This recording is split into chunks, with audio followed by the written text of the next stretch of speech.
شجار بالسيوف وسط مدينة طنجة ينتهي بفاجعة غير متوقعة.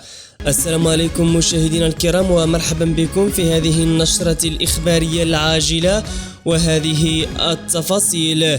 حيث عرف حي خندق الدير بمدينة طنجة جريمة قتل لشاب في الثلاثينيات على إثر شجار مع صديقه بمنطقة العوامة بطنجة. وحسب ما أكدته بعض المصادر المحلية فإن الضحية البالغ من العمر 32 سنة دخل في خلاف مع شاب آخر لأسباب مجهولة.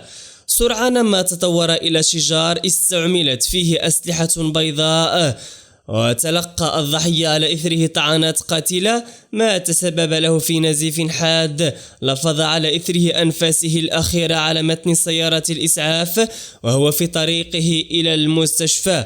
وتمكن رجال الشرطة القضائية بمنطقة بن مكدة من إلقاء القبض على الجني بعد ساعة من فراره، ووضع تحت الحراسة النظرية قبل التحقيق معه وإحالته إلى القضاء.